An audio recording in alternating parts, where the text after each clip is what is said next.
Living abroad means a tale of struggle and sacrifice, right? Migrants dream of building a new life thousands of miles away from their family. But if behind that dream's veil hides a terrible reality, how dreadful can the situation become? Today's story is exactly the kind of experience. The one who shared it is named James. My acquaintance with him was very unusual. He is a friend of an elder brother from my university. Both of them now live in Oman for work. When he came home during Eid, I went to meet him at a restaurant. His co-worker friend was also there with him. Our speaker today is Brother James. He is quite calm and gentle, somewhat quiet by nature. While talking about ghosts, my elder brother suddenly asked James to tell the story about his house in Oman, saying, "Friend, tell about that house in Oman. You won't find better listeners than us." Hearing this, James's face suddenly turned pale. At first, he didn't want to speak, repeatedly saying, "Forget it, brother, I don't want to remember those things." The kids were very young then. Remembering them scares me even now. Seeing his reluctance, I didn't push further. But after a moment of silence, he began to speak. As he told the story, I could clearly see helplessness and fear on the face of family head. How helpless and terrified he had to spend his days in a new country with his wife and small children was evident in every word. I apologize for any mistakes or errors in the story before narrating. Now, let's hear from Brother James about the most terrifying nights he spent in that house in Oman. My name is James. I currently live in Oman. I'm sharing a story today from among many incidents I know and experience myself. Today's incident happened to me. It was extremely frightening. I had never faced such an experience before. But what happened that time was so tragic that nothing more terrible has happened in my life since then. Some days ago, I permanently moved to Oman with my family. I had lived here for many years before. I often went back home, where I got married and had children. After about 7 or 8 years, I returned to Oman. But this time, I didn't come alone with family. I planned to buy a house in a government-designated freehold area. But house prices were very high here. So I rented a house quite far from my workplace. The house looked quite nice, but was very ordinary. It wasn't so bad that I couldn't stay, nor so good that I would be overjoyed. I thought I would stay there for now. Gradually, if I found a better house, I would move there. I brought some belongings with me, bought the rest here, and some furniture was already at the house. It seemed the previous tenants had fled under strange circumstances. They took only necessary things, but left everything else. I asked my landlord about this, but he gave no clear answer. He just said, "Think about your stay. You don't need to investigate who stayed here before, why, or why they left things behind. What will you gain by knowing these? I'm already renting it out. Do I have to explain everything?" Our landlord was a short-tempered man, so I thought it best not to speak much with him. My wife and children did not like the house at all. Besides, each of them came to me with different problems. Someone would take me to the washroom, showing, "Dad, this tap doesn't work, the flush doesn't work either," and another would point to the wall saying, "Look, Dad, there's a hole here." My wife showed me the kitchen and said, "Look how dirty the cabinets are." I reassured everyone as if it was my own house. Anyway, as I mentioned, there was a lot of furniture already there. We bought the rest of what we needed. We ordered dinner from outside, ate together, and then everyone fell asleep. My eldest daughter was 7 years old at that time. She had a separate room, and my 2 younger sons slept in another room. At some unknown time during the night, I suddenly woke up. It felt as if I had just awakened from a dream. I looked around. My wife was sleeping in another room. I concentrated and looked carefully around, thinking, did something happen to me in my dream? Why did I wake up? Then my eyes landed on the window, where I saw a glowing orb floating, drifting like smoke. At first, I tried to clear my eyes for a long time. I couldn't believe what I was seeing. But after blinking 2 or 3 times, the image remained before me, so I realized it was no illusion. After a while, it suddenly disappeared. I thought maybe I had seen something in a drowsy state, or it was a trick of the eyes. I stared a little longer, but saw nothing else. Putting my thoughts aside, I went back to sleep. In the morning, we had to take the kids to school. It was their first day, so we all got up very early. My wife prepared breakfast while I got the kids ready and prepared myself for the office. Since the shelf for dishes were fixed quite high and my kids were small, I bought a small stool to help the two younger kids stand on it while brushing their teeth. One child was brushing in the washroom while the other was coming out. I was wiping the latter's face with a towel when suddenly there was a loud noise of something falling from the washroom. I ran and saw my child on the floor and the stool overturned. I immediately lifted him. He was crying and said someone pushed the stool down. I couldn't understand what he actually meant. I quickly took him inside and laid him on the bed. His foot was badly hurt and he had a slight injury on his elbow. He cried in pain. My wife rushed over. We gave him a painkiller, and after a while, he fell asleep. Naturally, we couldn't send him to school that day. We got the other two kids ready, and I took them to school. My wife stayed at home with the younger child. After dropping the kids, I went straight to the office. It was the first day at work, so it was very busy. I was so occupied that I couldn't even call my wife. I had arranged for the school bus to bring the kids home, so I wasn't worried at all about picking them up after school. When I didn't receive a call from my wife, I understood the kids had safely reached home. I was so busy all day that when I looked at the clock, it was already 9 at night. I had been working much longer than the official office hours. I wanted to learn the job well, so I could quickly adapt to this new environment, because we all know the work culture in foreign countries is highly professional.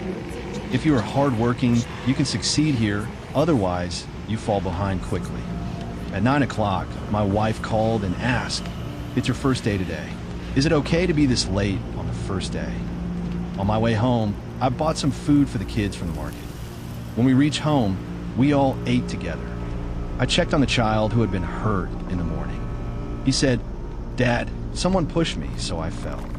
I said, "Don't say such things, Dad. It sounds bad. The floor in the washroom is wet, so you slipped. No one else is to blame here, Dad." He insisted, "No, Dad, I am telling the truth." I even looked lightly in the mirror. I didn't want him to say this in front of the other kids. We had just moved into a new house. Hearing such things would scare everyone. I tried to distract his attention. "Well, what's done is done.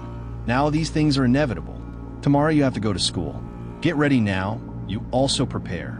My child fell silent, realizing I didn't want to talk more about it. But even I realized that something was wrong in this house because the strange light I saw at night still lingered in my mind. It was around 11 or 11:30 p.m. The kids had gone to their rooms. My wife and I were talking for a while. Then I went to the washroom. While washing my face and hands, I heard my wife scream from outside. I ran out and saw her hand stuck in the cupboard door. She was desperately trying to open it, but couldn't free her hand. I quickly came forward and opened the cupboard door with a jerk. By then, her hand was swollen and red. I asked, "How did you get her hand stuck like this?" She angrily looked at me and said, "Do you think I would hold my hand there intentionally? Does anyone hurt themselves on purpose?" And what she said shocked me. She said, "I was putting my clothes in the cupboard. My hand was in a corner when suddenly someone slammed the door so hard that my hand got stuck inside." Hearing this, I became anxious. I gave her basic first aid, applied medicine, and bandaged her hand. Then we prepared to sleep. Despite working all day, I couldn't fall asleep. I was thinking a lot and don't know when I finally fell asleep. I set my regular alarm, but that day my eyes opened before the alarm rang. I looked at the clock, thinking maybe the alarm woke me up. But it was still quite early, and the alarm hadn't sounded. I was surprised why my sleep was disturbed again like the previous day. Soon, I understood why I woke again. From downstairs, I heard sound like a child playing football. At first, I couldn't believe I was hearing it. Who would be playing football at 3 in the night? Then I thought maybe one of our boys had gotten up. I looked at my wife. She was sleeping deeply. It didn't seem right to wake her. I leaned over upstairs to see who was playing downstairs. I saw the football on the floor bouncing repeatedly against the wall, but the one kicking it was out of my sight. I couldn't see him clearly. I spoke in a slightly louder voice. "Who's down there?" I called the names of my 3 children, but nobody answered. Yet the football kept bouncing. This was a very frightening experience for me.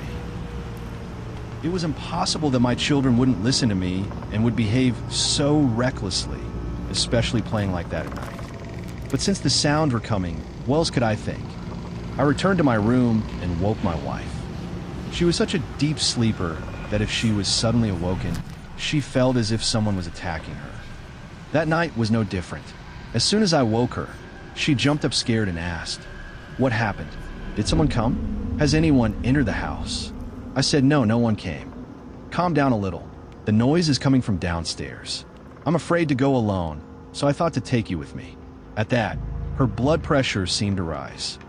I explained in detail that someone was playing football downstairs. Hearing that, her blood pressure stabilized somewhat. Then I took her by the hand and brought her outside, but she was pulling me inward by my hand. The football sounds were clearly heard. It seemed like 2 or 3 children were downstairs because occasionally I heard them whispering as children do while playing. I almost dragged my wife along and first checked the doors of our kids' rooms. The daughter's door was closed, as was the boys' room door. I opened the boys' room door and found them both fast asleep. I saw the daughter was also sleeping in her room. Now our situation began to worsen. If our children were asleep, then who was playing downstairs? Fear made us sweat all over. We silently prayed. But neither of us had the courage to go downstairs and check. We wondered whether to go or not. Suddenly, a football hit my wife's head. Terrified, we ran back to our rooms and I locked the door inside. Both of us were breathing heavily and looked at each other in panic. The sound of football playing had stopped downstairs, but whispering noises were still heard. It sounded like children whispering to one another when a ball goes somewhere, saying, "You go get it," and the other responds, "No, you go." Those were really the sounds, or maybe out of fear we imagined the whole story. But there was no doubt that the sounds were coming. I heard it, my wife heard it, and the voices sounded like 2 or 3 children sitting downstairs. The whole night passed awake. When it was time for the pre-dawn prayer, we prayed together.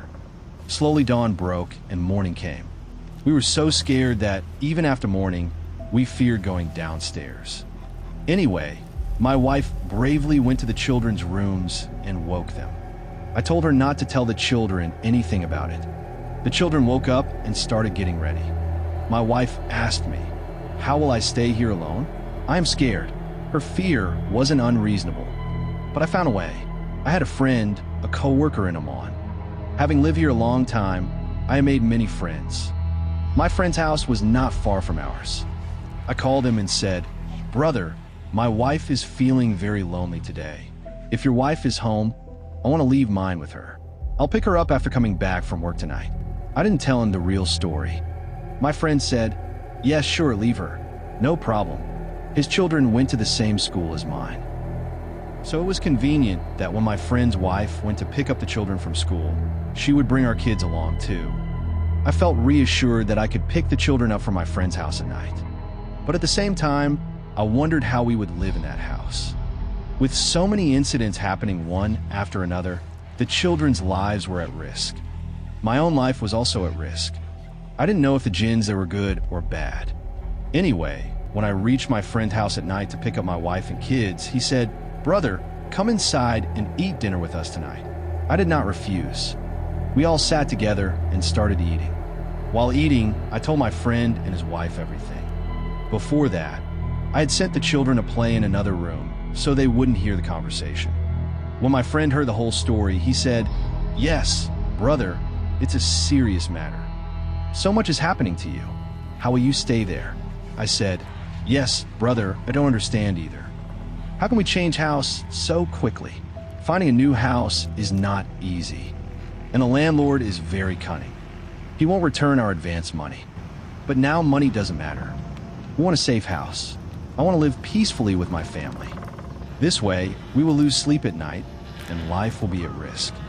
If something happens to the children, handling it will be tough." My friend told me, "If you want, you can stay here tonight." I said, "No, friend, I will stay at the old house tonight. Then we will think in the morning." I had decided to take leave from work the next day to find a new house and solve this problem. We returned home around 10 p.m., but what I saw was unbelievable. None of you would believe it. All the lights in the house were on. Through the gaps in the curtains, I saw shadows. Those shadows were of children. It felt like this wasn't a house, but a school. Every window was illuminated, and through all the curtain gaps, it seemed like someone was running around. These shadows looked like children's. No shadows of adults were seen. Seeing this, my wife screamed, and the kids also started crying in fear. I was very scared too. Who would have the courage to enter? I immediately called the police. When the police arrived, the lights were still on, but the shadows were no longer visible. The police searched everywhere inside, but found no children at all. We no longer had the courage to stay in that house. I locked the house and returned to my friend's place. We spent the night there, and the next day, with my friend's help, we rented a new house. I suffered significant financial loss, but compared to the loss of life, money is nothing. That house was truly very terrifying. I had never experienced such a frightening ordeal in my life before. I never understood whether there was a family of jinns or some other evil force. By Allah's endless mercy, we escaped from there unharmed. Oh yes, one more thing. There was a closed room in that house. I was often seen coming from under that closed door. After these incidents, I remembered something from my first day. When I first came to the house, I saw a woman go into that closed room. Since it was my first day, I thought maybe I was mistaken. But I really did see her. Later, when these strange occurrences began, I thought I really saw her that day. I thought the room might be rented separately, but after the police inspected, I understood that no, the room had been closed for a long time and had various designs drawn inside. If not for all this, I would have thought I imagined her. Allah knows best whether there was a family of jinns or another evil force there. But I'm grateful to Allah, even today, that none of us were seriously harmed and we were able to come out safely.